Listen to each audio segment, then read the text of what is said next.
Trump is an absolute liar. Sarah Huckabee Sanders, an absolute liar. And also, Donald Trump has not been exonerated by Robert Mueller. We're going to break all of this stuff down for you, give you our perspective, again, on an unbelievably crazy day as Washington, D.C., all the talk about the Mueller report dealing with the issue of collusion, showing Russia interference. You name it, we're going to break it all down for you. So all of that, folks, coming up right here on Roland Martin Unfiltered. Also, we got some new polling data showing African Americans are very often deemed suspicious characters and not smart, also being harassed by cops. We'll break that down for you as well. Plus, Beyonce, her new documentary, Homecoming.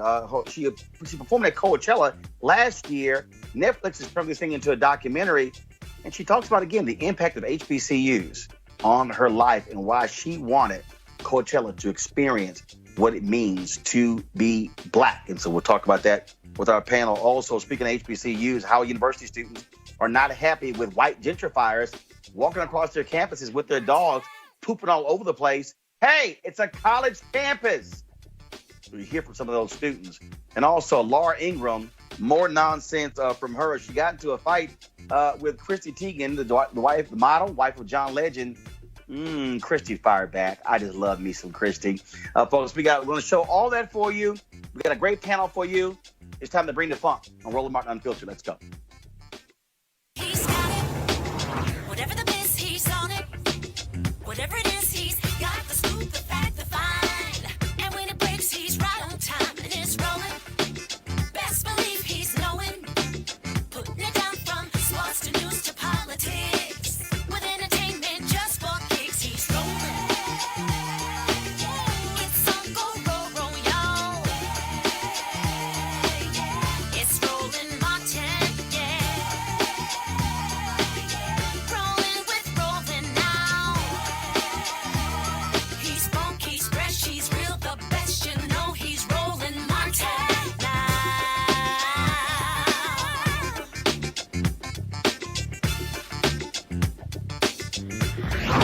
Martin. All right, folks, Roland Martin here, Roland Martin Unfiltered. I'm here in Las Vegas. It has been, of course, a crazy day. We've had lots of technical issues, but bottom line is we're here, we're live. Let's get this thing started. It's been wild in Washington, D.C., as Bob Barr had lots to say about the Mueller report. Then, of course, about 2 hours later, we actually got to see the Mueller report for ourselves. Here's what we do know. Bob Barr was lying to us in his summary. He took some liberties with the Mueller report. And folks have been talking about it all day. And we got a couple of lawyers here, former prosecutors, to talk about this report as well. But let's start this way. This is how the New York Times summed this whole thing up. They say, which is pretty interesting. While the report does not find that the president or his campaign aides had committed any crimes in their contacts with Russians, it lays bare how Mr. Trump was elected with the help of a foreign power when a federal inquiry was started to investigate the Russian effort. He took numerous steps to try to undermine it. Okay, y'all, that really explains the Mueller report there. And it's pretty interesting. But it also found that the Russians did indeed tap into some election offices in Illinois, also in Florida. And so, man, you talk about an unbelievable report here. And so we want to dig in with this report. So let's talk with A. Scott Bolden, a former chair, National Bar Association Political Action Committee, who joins us right now. And so I'm gonna start with you, Scott. I also am joined by Attorney Glenn Ivey, former state's attorney for Prince George's County, also former federal prosecutor. And so we also joined in studio by Greg Carr, Chair, Department of Afro-American Studies. He joins us as well. And Shireen Mitchell, she is social analyst and diversity strategist. So I want to start with our attorneys first. And so let me go to Scott. Scott, when you look at this report, when you look at what Mueller determined, first of all, he said he agreed. I guess he consulted with the legal counsel in the Department of Justice that the president cannot be indicted. So therefore, he's pretty much leaving this thing up to Congress as to whether or not they want to impeach Donald Trump for obstruction of justice. This report more than 400 pages. Your initial assessment of what you read from Robert Mueller. Well, I think the big thing that jumps out at me is the numerous attempts. I counted at least 10. There may have been 12 attempts to obstruct justice. You see, Donald Trump and his campaign knew that Russia helped him win the election because they wanted him to win on one hand. On the other hand, you got a willing participant, whether they were assets of Russia or Russia used them as an asset. But the 10 or 12 efforts to obstruct justice, firing Comey, pressuring McGahn, his White House counsel, to make false statements and to fire the special prosecutor, pressuring the attorney general to get back in the case, and using agents within the White House to do so. Mueller's decision that because these aides did not always carry out or weren't as effective in carrying this message forward, despite Donald Trump's own public statements about all of this, I got to tell you, it's very disappointing for this one reason. Obstruction of justice is one of the few federal crimes, if not only crime, that you don't have to complete to be guilty of it. The statute says attempt or obstruct justice. Under that scenario, those 10 or 12 efforts that documented by Mueller as Trump's efforts to obstruct justice more than qualify for an attempt to obstruct justice. And as a result, he could have easily been charged with these crimes, or Mueller could have easily said he should be charged with these crimes. That just didn't happen. And Barr, he just avoided all of that. He just ignored all of that and lied to us this morning. Glenn Ivey, that point is really important. That first and foremost, Donald Trump tried to obstruct justice. Okay, I'm trying to understand, how do you have to fully prove that? Well, had they gone forward with it, it would have happened. He tried to do it. I mean, look, we can go down the list. He asked Comey to end the investigation. Misleading statements about Russian meeting. The firing of FBI Director James Comey. Attempts to fire Special Counselor Robert Mueller. Using Corey Lewandowski to oust Jeff Sessions.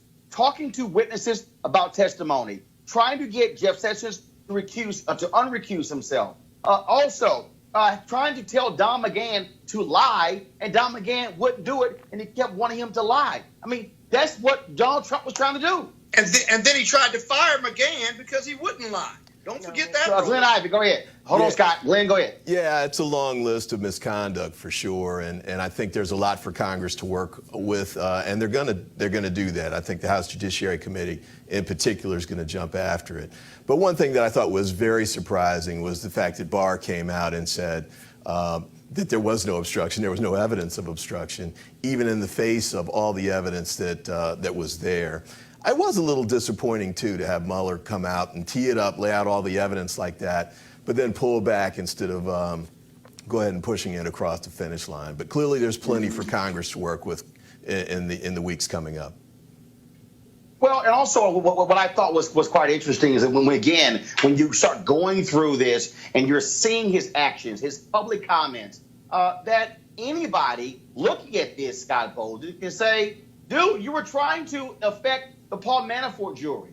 You were trying to, you were making statements. Obstruction of justice was literally wide open. It was out in public. Right. And so, this is for the political attacks. So, you have these pundits who try to seek through or sort through all of this. But what Mueller's report does is put it all to bed, put it all to rest. It's confirmation of the several leaks that we heard throughout the last year or two. It's confirmation that they believed and they followed Donald Trump when he said he fired Comey over the Russian investigation, when he told the Russian operatives in the White House that he fired Comey and that he was nuts or words to that effect. And so the value of the Mueller report is this isn't some fantasy where we're trying to figure out what's truth and what's fake and otherwise. Mueller confirms all of these bad acts in great detail with great reference points and citations. And so there's not much to debate here. The only debate is whether the president ought to be charged or not, whether Barr lied or not, and he certainly did. And then really the Justice Department and the criminal justice system, based on Barr's conduct, based on the president's conduct, and all those that would support him, took a real hit. It's a bad day for lawyers and lawyering, in my opinion, because justice did not win this time, that politics won this time, and that Trump and his supporters have just capitulated to lies, to fake news, the real fake news, and to winning, to the demise of the American institutions, justice, intelligence, and all that we stand for or want to stand for in this beautiful but imperfect country of ours. It's a sad day for all of it. Glenn Ivey, Trump sent out this tweet saying game over. He was out there, talking about how no collusion, anything along those lines. But this is a damning report for Donald Trump. This is not a clear victory for him or his aides at all. Yeah, I think that's definitely right. At the same time, though, that politically, Barr running interference to the extent that he did, I think was helpful, delaying the release of the report so that the reporters hadn't had a chance to read it while Barr was doing his press conference.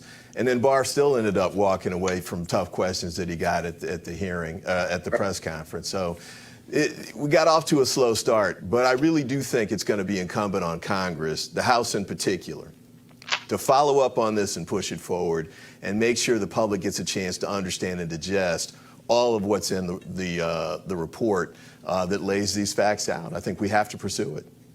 A couple of our other panelists, again, Shireen Mitchell, social analyst and diversity strategist, and also Alexis Green, spoken word artist. I want to go to Greg Carr first, then I'm going to go to Shireen, then Alexis. Greg Carr, you have, first of all, you went to law school. You saw some tap dancing there by Bob Barr doing his best. Even Fox News, Chris Wallace said he sounded more like a defense attorney as opposed to the chief law enforcement officer in the country. And what's also amazing is that Bob Barr gave Donald Trump's personal lawyers access to this report before Congress and before the public. Absolutely. I think it's remarkably consistent. Today was a very good day, I think, for possibly America. Besides the description, and once our faced with the fact that the law is not. Hey, Greg, hold on one second. We're having an issue with your Skype. I want to go to Shireen. Shireen, if you can answer that particular question. Again, to see Bob Barr act as the defense attorney for Donald Trump and to give his personal attorneys access to the report before even members of Congress? Yes. He's the AG. The AG is there to protect the American people. He has his own White House counsel. So it doesn't make sense that he would go to the White House counsel and ask them to take a look at this before anyone else gets to see it. No. He didn't just go to the White House counsel. He went to Trump's personal attorney. Yes. His personal counsel. He went to the White House counsel and his personal attorneys. He basically allowed all of them to get access to this information prior to it being publicized for anyone else to see. That in itself should be an alarm for all of us, because people just don't understand. He's acting as his defense attorney. He's not acting as the AG who's supposed to protect the lives and the laws of the land for the American people. Alexis, got to ask you this here. Sarah Huckabee Sanders, she's now proven out to be a liar. She stood at that White House podium, and she actually said that she was personally aware of FBI agents who rose to the defense of Donald Trump. But now we know, based upon the Mueller report, she was a liar, that she actually made it up. She said, quote, "The rank and file of the FBI had lost confidence in their director. We've heard from countless members of the FBI." That was a lie. From the report, Sanders acknowledged to investigators that her comments were not founded on anything. As far as I'm concerned, Alexis, Sarah Huckabee Sanders should never be able to stand behind that podium as press secretary speaking to the public, because we now have it. She will lie to the American public space. Yes. I honestly think that's terrible, to lie to the public, to lie, especially with a position like hers. I feel like at some point we have to look at these positions and think, where does the integrity come in terms of her position, in terms of Trump's position, everyone involved, really. I think there's a lack of integrity with everyone, and people are lying to protect their agenda. whether that agenda is to not look like a liar now, or that Do you have agenda me is now? to protect Trump. Do you have me now? All right, I think we have Greg Carr back. Greg, I want to ask you this here. The report explicitly states that the investigation did not clear Donald Trump. Quote, if we had confidence after a thorough investigation of the facts that the president clearly did not commit obstruction of justice, we would so state. Greg? Yes. Are we there? Yeah, you're here. Go ahead. Okay. Dr. I think this is really. All right. So again, I'm still having some issues with Greg Carr. Scott, we're going to try to get that thing fixed. Let me bounce this off of Glenn and Scott. Scott, you first. Mueller also made clear that Donald Trump's people destroyed evidence, used encrypted apps. And so if they were not forthcoming, he wanted Donald Trump to testify. He would only answer in written questions. Donald Trump also criticized Hillary Clinton for saying, I don't know, when she got interviewed by the FBI. He said the same thing nearly 40 times as well. But for the fact that evidence was actually destroyed, and Mueller basically says in the report, they could not get to the truth because information had been destroyed or encrypted apps used to hide information. Yeah, in any other case in federal court or state court, that's obstruction of justice. And you could even be convicted for destroying evidence that you know is going to be used later on in a trial. So it is the height of hypocrisy on Trump's part and the depth of arrogance to be used for these negative political means. So this is not a full clearing of the president. What's important now is what happens next. Glenn Ivey says the Congress has got to pick this up. But remember, the U.S. Attorney for the Southern District of New York and the State Attorney General can both pick these cases up or this investigation up. They're investigating other things in regard to Trump's businesses, and these conclusions by Mueller, whether for whatever reason he didn't go further, there's still hope with those three institutions: the New York State Attorney General, the Southern District of New York, as well as the House Justice Committee. The Senate Justice Committee has said already from the senator from South Carolina, or rather North Carolina, that he has no interest in pursuing any of this as a supporter of Trump. Glenn Ivey, your final comment. Yeah, I think the challenge with the Southern District of New York is that their boss is Mr. Barr, who already said there's no obstruction. So I think it's really going to be up to Congress to push this forward, and the House in particular, because that's the committee the Democrats control. The Judiciary Committee in particular, I know, is going to go after this very aggressively. That's where the truth's going to have to be laid bare. And also, at the end of the day, 2020 is going to be the key. I don't think he's going to be impeached, but he needs to be beaten at the polls, and it's going to be critical for the Democrats to lay the groundwork for that.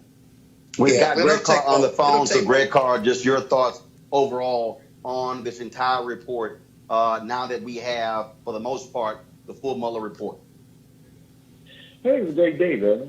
I think it's a great day because it has stripped the illusion that somehow the law or America's supposedly so great institutions can save it from the fact that human beings create institutions.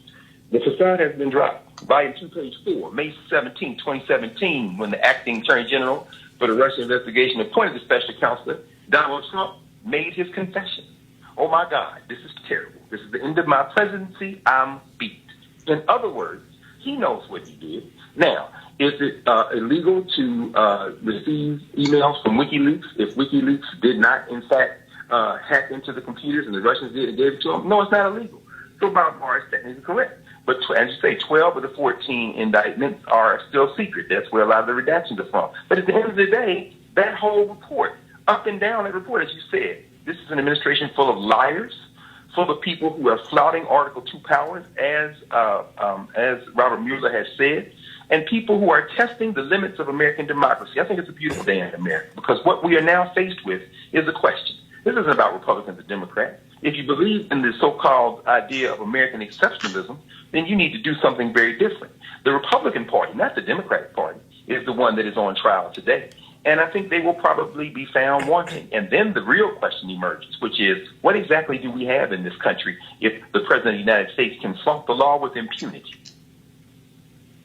Well, very well said. A. Scott Bolden, I appreciate it. Glenn Ivey, I appreciate it as well. Thank you so very much. Thank you. Thank you. All right, folks. I want to go to my next story. That is the folks at Pew. Last week, we told you about a new Pew poll, Race in America 2019, which found that the public has negative views of the country's racial progress. And more than half say Donald Trump has made race relations worse. But there was some more data I want to explore. So check this out. Here are the percentages of people who said people acted like they were suspicious of them. Whites, 25%. Asians, 35%. Hispanics, 37%.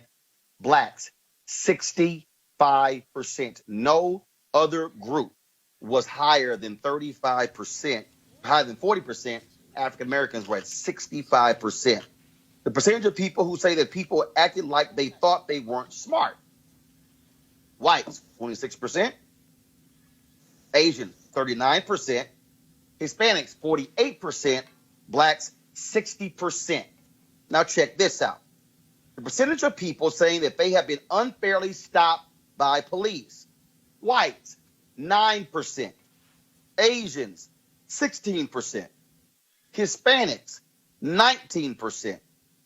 African Americans, 44%. Shireen, what does this say, what it means to be black in America when you see these numbers? Well, let's just be clear. Like, if you understand this president who has been actually naming himself a white nationalist, we understand why this problem exists. Also, we understand that in this country, the least respected is actually Black Americans in this country, second to Native Americans. And when we talk about these issues, even now as we're talking about the presidency, there are so many people trying to tell Black and brown people who to vote for, and every person they're suggesting is a white male. And that is part of the narrative in this country that we don't have, that we're not supposed to have say, but people can treat us differently any way they want to, including telling us who to vote for. And that's why we ended up with this president in the first place. And we now have what has been an increase in hate crimes because of this exact same thing. This study is just telling us water is wet. Right, that we already knew as African Americans and Black Americans in this country that we were being discriminated against. And I try to explain to people, no matter what you're talking about, and even including income inequality, no matter what status that Black Americans are in, they still face racism. So the concept that somehow we're going to even this out with income inequality is a fundamental flaw in all of this conversation. But the key to this is we now know we have that information. What are we going to do about it? Are we going to change the systems that we currently have in place, or are we not? Because the criminal justice system, as we just saw with what you just told us, what we just shared about the Mueller report, gives the benefit of the doubt to every white male, even when they're doing criminal acts, except for Black people and Black men in particular. Alexis, again, when you look at this data, I mean, it speaks volumes to one particular group that is under attack more than any other. When you see those huge gaps between African Americans and everybody else, this is what people have to understand what 400 years of racial strife in America has all about. That even if you are Asian or Latino, you still not Black. Absolutely. And I think, again, everybody has their different struggles, so I'm not one to downplay the struggles of people of different races, such as Asian or Hispanic. But this information that you presented is not surprising at all. I mean, like you said, there's a history there. And the history not only speaks to how Black people were treated, but also speaks to how Black people are represented. So when we talk about people thinking Black people aren't smart or thinking that they're guilty of a crime, we have to look at the history of what the narrative has been via movies, via minstrelsies, if we're talking history, via just the way that Black people are portrayed. We're portrayed to be unintelligent. You know, how many times they're usually goofy or dumb, or so that type of archetype. So that creates a narrative. And all of these other all these other political people making comments about Black people, assuming that Black people are criminals, assuming that Black people aren't intelligent, when in fact, which isn't even the truth, because there's a high percentage of Black people who are in colleges and other institutions. So it's like, again, we can have all this data that says Black people are doing all of these great things, but what's hard to control is the narrative that's been embedded into American culture since the beginning of American history. Greg Carr, can I just make one point Yeah, to make go sure ahead, that go we ahead. don't erase Afro-Latinos, please, in this narrative, because they also deal with some of these things as well. Greg Carr. Again, I think when you look at these numbers, what it says is that Black people, we are in a different category than anybody else. Our history is different. How we have been treated is different. Absolutely. Absolutely. And, it's interesting. Segregation, of course, we know persists. Residential segregation, segregation in the schools, segregation, even, as you say, even though being Black crosses across, the Black experience crosses in many ways across economic categories. This survey, as you said earlier, as just heard earlier, says, water is wet. We know that. And we also know that increased contact with people of other races is in many ways the first, second, and third step toward beginning to break down some of these clear errors in thinking from white people in particular. But we know that this country, in its economic system, its public policy, its cultural norms, has maintained and in many ways extended segregation. So when we ask what is the solution to this, and if the solution involves being in closer proximity to each other and dealing with each other more intimately, and I don't mean, in terms of just interpersonal relationships, but in terms of institutional relationships, there's not really a path forward. The other thing I would say, the one path that we do see is going to be inevitable as the demographics change, and as we know, the children in this country are already over 50% non-white. Ultimately, white people may keep these attitudes if they want, but they keep them at their own economic and political peril because their power is shrinking, not growing. Scott Bolt, I want to ask you this here. Another thing, another poll looked at how people view the extent of discrimination against certain ethnic groups by other ethnic groups. And this is a chart from the Washington Post, based again on Pew data, shows that white Republicans think they think Blacks face the most discrimination, Hispanic just a little less. But white Republicans think that whites are discriminated against more than Hispanics and almost as much as African Americans. Worse, when you break it down to a lot of discrimination versus some discrimination, white Republicans think whites face a lot of discrimination more than Blacks or Hispanics. This shows how crazy white Republicans are. Well, it shows also the power of white privilege. The power of white privilege.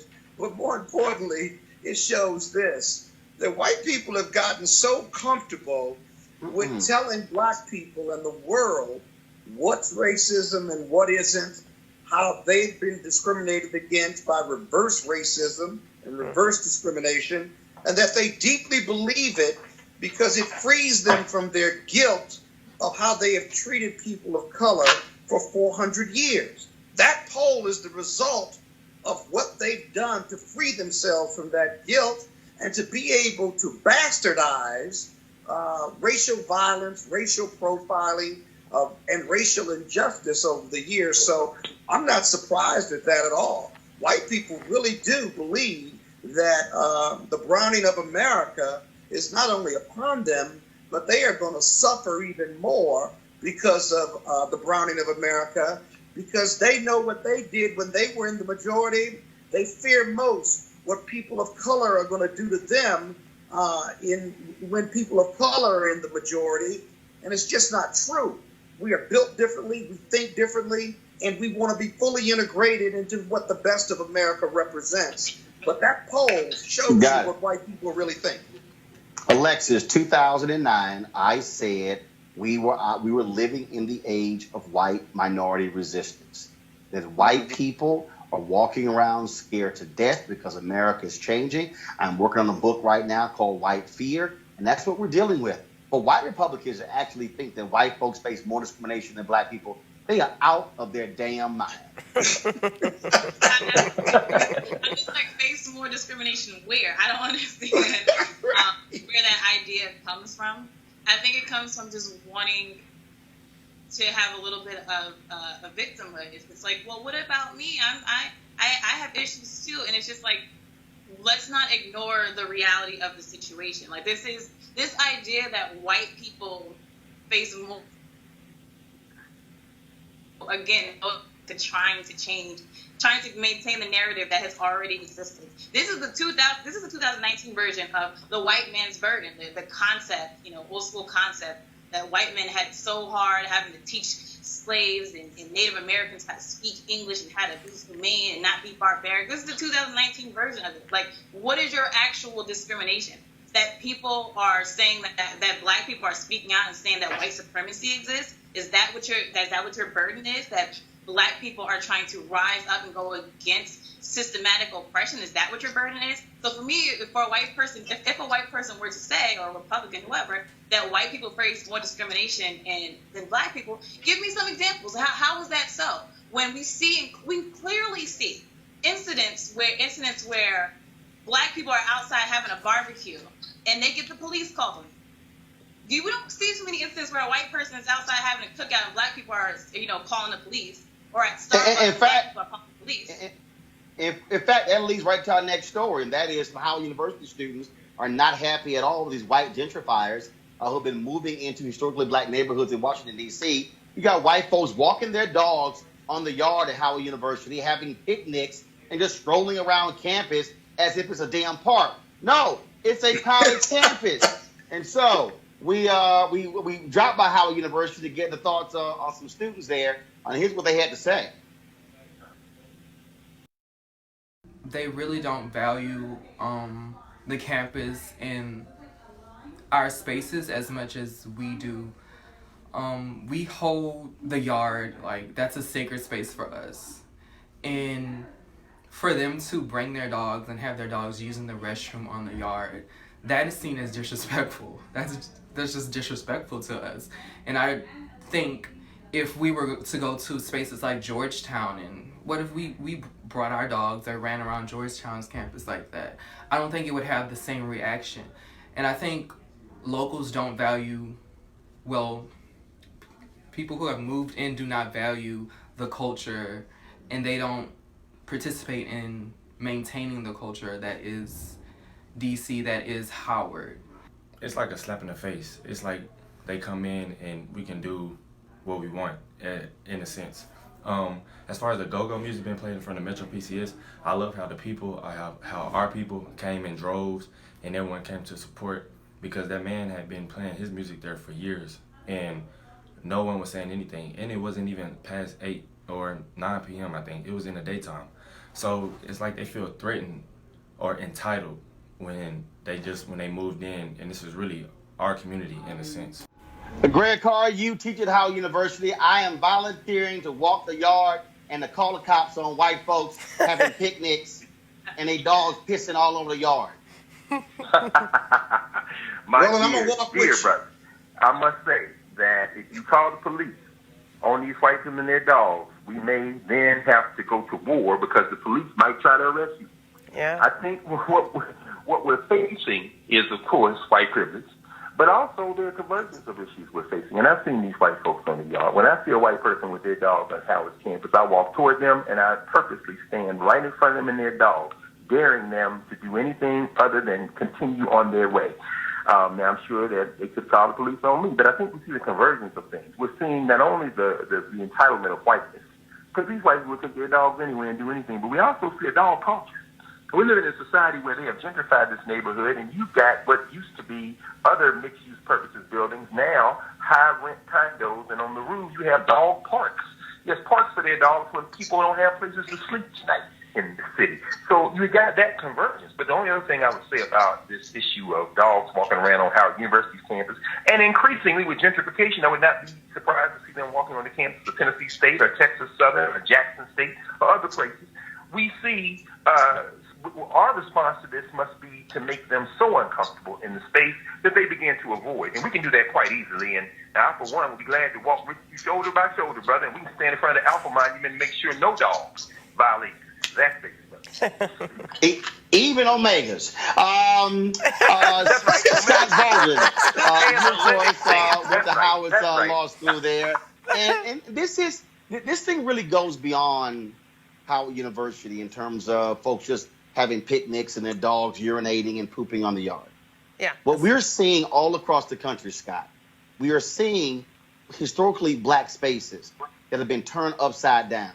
Luther Campbell talked about in his book on Miami what happened there. We're seeing in Oakland. There was a black church in Oakland that was sued because the white neighbor said, oh, their choir rehearsal was too loud. They were cited many times by the police department saying the choir rehearsal was too loud. The banging of the drums in Harlem, white folks have been complaining, saying, oh, too much noise as well. And we can go down the line, all of these places that have been historical places of black culture is being turned upside down with white folks moving in. Also burned. Remember, we still have churches burned in Louisiana. Oh, yeah, certainly. It's interesting that the churches seem to be a magnet point for this. What I mean by that is, you remember 5-10 years ago, Roland, in Washington, D.C., where I live, that the churches in and around downtown were having challenges with new white residents who were challenging them on Sunday regarding parking, if you will. Now, historically in D.C. Scott, that's not 5-10 years ago.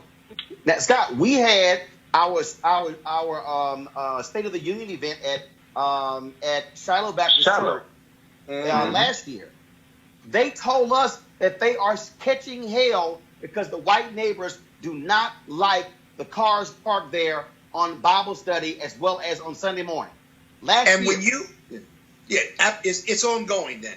But when you talk about class of cultures, black churches on Sunday, there's not enough parking on the street by the city in Washington, and so historically, black parishioners will park behind each other. They will block each other in because nobody's leaving the pulpit and nobody's leaving the church until church is over, and that's just something that's been going on in our historical black communities in Washington.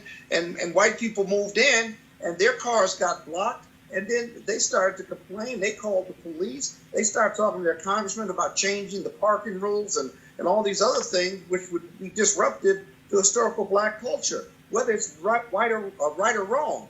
And so instead of white privilege moving in and trying to dictate new norms in our black communities, I don't have a problem with people that don't look like me coming into our neighborhoods, but come into our neighborhoods and try to integrate into these neighborhoods and try to build a positive relationship versus dictating what white privilege is going to do and tell you simply because you're not used to that norm in your community. That's the real problem with gentrification. But Shireen, the reality is whiteness has always been about telling everybody else what it's to our do. way or the highway. Right. Exactly. I agree. I just say they shouldn't be doing that. But That's a real problem. The key to this is that if you even look at some of the stuff that's happening, what just happened in New York, they changed the school system so that all children are treated equally in the school system, and white people were still upset about that. Why? Because they were instituting like their own segregation in an urban environment. So we're talking about the North versus the South, and the way the white people treat black and brown people in this country, it's been the same. They think they can tell us what to do. We are not to tell them what to do, but they think that they can tell us what to do. So whenever they show up, they're showing up saying, hey, this is the way we operate, so you need to operate like us, and not the other way around. And that is historically not only what's happened in this country overall, but if you think about what's going on with this current president, it's the exact same thing. It's like, we want you out, we want you to either do it our way and integrate our way, or don't come here. If you're not happy, leave. It's like, no, seriously, if you're not happy and you don't like brown people around you, you leave. You go home. Like, the thought that you're telling us that we are supposed to somehow change our own cultural narrative to fit them, that's part of the challenge. And it's always been the case. Most people who go to work every day are told that they have to go to work every day and keep their culture at the door, while everyone else, i.e. white people, get to have their culture run amok, and we're supposed to figure out how to navigate in that space like that instead of us bringing our full selves in, not only in work, but every place we are, including where we live now, including the school systems now. That's the fundamental problem of where we are at this moment. And yes, last comment. I'm gonna go to Greg Carr. I'm gonna go to Alexis. Last comment on this, Greg Carr. We're also seeing this. I was on Twitter where they said Ralph Abernathy Way in Atlanta. The white folks are calling some other names. They don't want to acknowledge that.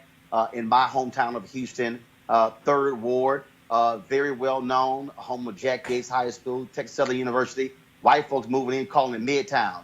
That ain't Midtown. Yeah. 3rd Ward is right next to downtown. It's called 3rd Ward. But again, though, so what you see is you have this black identity. And so when white gentrifiers start rolling in, all of a sudden it's, no, we're going to rename this. And in fact, DC has it too. What are they trying to rename something in Harlem as well? They didn't want to call it Harlem, trying to call it something else. They changed New Rock City, New Rochelle, right? All the examples, even here, Noma, right? We have all these different names instead of what the existing names are. But yes, absolutely, they come in and they're like, we're going to change this to be different so that other people want to show up. But yes, it's like, and also the way they've taken over Harlem. I was born and raised in Harlem. The stuff that I see that's going on in Harlem is nothing that I have ever grown up with. So it is clear they come in, and even people who have lived there for years, for 30, 40 years, are being told that they don't belong there, while people are moving into their buildings and quote unquote fixing everything up. But somehow all of a sudden they don't have permission to be there. But Roland, is it a real issue what black people are going to do about this? Hold on, Scott. Hold on, Greg Carr. Doing anything about this?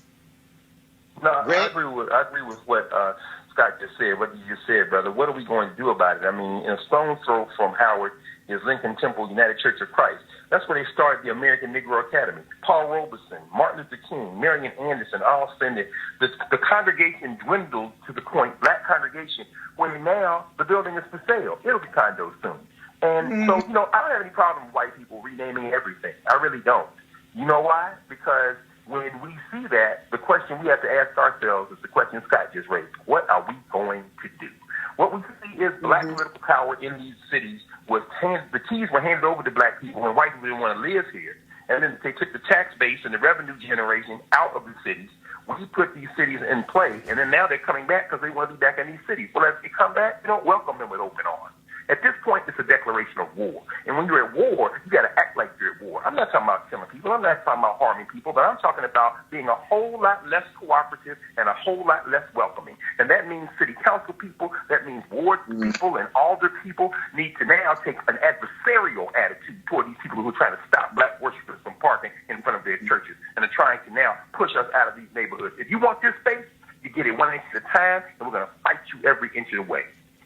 Yeah, Alexis, well, that mentality isn't always present in our black community. Hold on, Scott. Hold on, Scott. Alexis. The reason why this is even able to happen, it comes down to the idea that black people aren't supposed to have anything. So anything that black people have, whether it's a neighborhood, whether it's a school, it's up for grabs in a lot of eyes of white people because, again, it's the idea that blacks aren't supposed to have anything. And, of course, some people are going to downplay and say, well, it's just dogs on a college campus, or we just didn't want the choir playing music too loud. But no, the concept really comes down to don't come in my house telling me how to run it. And so when it comes to gentrification or white people moving in and slowly but surely pushing black people out, that's a problem. And when, like someone said earlier today, don't come along like for Howard's campus, don't know the culture there, thinking that you can just do whatever you want because you feel entitled. You feel you have the right to do so. That's an expression of white supremacy. You come onto that yard, you don't know the culture there, the students there, anything. Howard has a lot of history. As a proud member of Alpha Kappa Alpha Sorority Incorporated, where my organization was founded, it was Howard University. It has a lot of history there. So I know for me, I don't even go to Howard, but if I go on there on that campus and I observe the culture there, I see a dog pissing on the Alpha Kappa Alpha tree, that's a problem. And so for me, it speaks to the fact that we're not supposed to have anything. We're not supposed to be able to value anything. And when the things we value are disrespected, we're supposed to not sit around and not say anything. And I think that the solution is we cannot take this sitting down.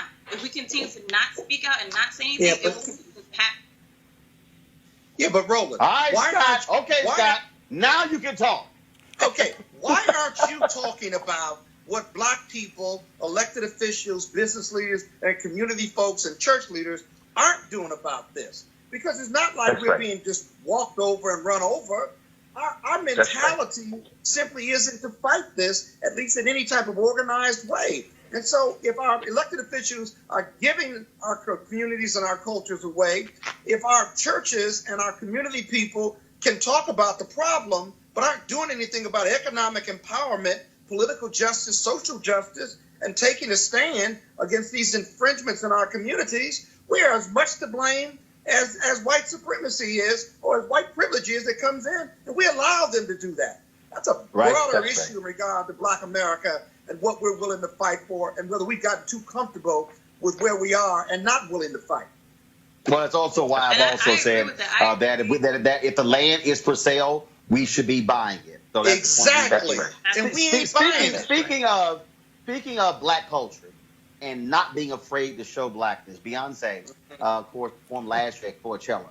An amazing show, 2 performances, and she really brought the HBCU, the band, the culture experience to the forefront in those 2 concerts. Well, it has now been made into a Netflix documentary. It is called Homecoming, and she talked about in that documentary. I actually downloaded it and watched it on the plane flying here to Las Vegas. She talked about, of course, the years where she would have been in college. She was on the road, but going to Texas Southern University, visiting HBCUs, going to Battle of the Bands, and how she wanted to bring the essence of black life, dance, and music to that white festival, Coachella. All right, you can check out Homecoming on Netflix. And Scott Bolden, just for you, the person who led all of those dancers and all of those steppers and Alpha Band.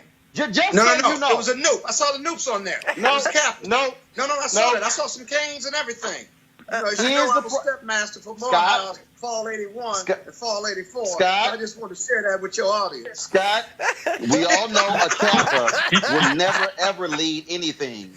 Just so you know, and Greg Carr, my alpha brother, I interviewed that young brother on the Tom Joyner Morning Show. I'm going to pull his name up in a second. So it was an alpha who was showing them how to do the step. Hey, yes. He had a cane. He was lying to you on national radio, man. You got to check who your sources are who you put on the radio. Stop talking. Greg, show some love to Rashid, Joseph, Jamal. Because we all know that Queen Bee and her remarkable, she's really reinventing what it means to be a culture warrior in the 21st century, and she used to be getting full credit for that. The students can't stop talking about this. But, there's a reason why that sister wore gold out in the desert, brother. Because we know that gold is a regal color. And so when you see Beyonce resplendent, and there's a reason she had that ancient Egyptian headdress in the advertisement. So, the Alphas had the good sense to put the Sphinx in the middle of our shield for a reason, brother. Because we understand that being the first of all, we like Beyonce have a responsibility to make sure that wherever we go, we spread that black culture. So we welcome all the other groups. But let's be clear. In all seriousness, Shireen and Alexis, even though her dad is an Omega, we know Jesus was an Alpha. So just y'all final thoughts on Beyonce's Homecoming. Alexis, go ahead. Beychella, boy. She did look good in that black and gold. I got to concede that. Yes, you had to concede it. Shireen? Yeah, she did look good. No, look. I went to Howard, so I'm a HBCU. I would never change anything, but I will tell you one thing for sure. When I saw Beychella, I was like, home, right? Like, this is my culture on fleek, on a national stage, in front of white people who could never even understand half of what was going on in those, in those sequences. Wherever they were, I was like, bae, like, I know you didn't go, but good on you on showing our culture in a way way that was respectful, but also gave all the nuance of it. And I was just happy to see that. And I will like not only the whole Netflix thing, you got people trying to repeat what she did. Like, you cannot repeat what a black woman does, showing her culture in its entirety. So stop. There's no other cellas. There's only Baychella. And of course, the final comment here, she is from Houston. I'm just saying. I'm just saying. Don't hate, Scott. Here we go. That's why I'm representing my Rockets. Beyonce, we from H-Town. She visited Texas Southern University, the trade, Third Ward. I'm just saying. All right. Let me give a shout out to Alexis, Serene, Scott, Greg, everybody. Thanks for being on the show today. Sorry for all the technical difficulties, but glad we got it all in. Folks, again, if you want to support Roland Martin Unfiltered, please go to RolandMartinUnfiltered.com. Join our Bring the Funk fan club.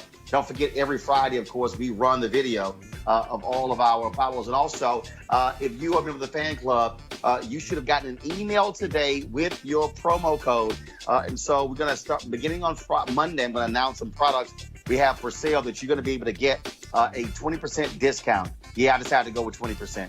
A 20% discount if you are a member of the Bring the Funk fan club. And so if you're not a member, go to RolandMartinUnfiltered.com and become a member of the fan club. And we certainly appreciate you joining. You can pay via Cash App, PayPal, Square as well. All right, folks, I'm here in Las Vegas. We have a National Association of Black Journalists board meeting. I'm Vice President Digital, so that's why I'm here. I'll be doing the show from here tomorrow as well. And so we'll stay on top of the news, and I shall see you guys tomorrow, and I'll still be repping H-Town. We beat the hell out of Utah last night, going up 2-0. I'm just saying, don't hate, congratulate. And Scott, I might let you celebrate. Holla!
You want to support Roland Martin Unfiltered? Be sure to join our Bring the Funk fan club. Every dollar that you give to us supports our daily digital show. There's only one daily digital show out here that keeps it black and keep it real as Roland Martin Unfiltered. Support the Roland Martin Unfiltered daily digital show by going to RolandMartinUnfiltered.com. Our goal is to get 20,000 of our fans contributing $50 each for the whole year. You can make this possible. RolandMartinUnfiltered.com. Hey fam, want to check out Roland Martin Unfiltered, the blackest show on all of digital, cable, and broadcast. Check out our audio podcast. There's only one daily digital show out here that keeps it black and keep it real as Roland Martin Unfiltered. Press play. You want to check out Roland Martin Unfiltered? YouTube.com/Roland S. Martin. And subscribe to our YouTube channel. There's only one daily digital show out here that keeps it black and keep it real. It's Roland Martin Unfiltered. See that name right there? Roland Martin Unfiltered. Like, share, and subscribe to our YouTube channel. That's YouTube.com/Roland S. Martin. And don't forget to turn on your notifications so when we go live, you'll know it.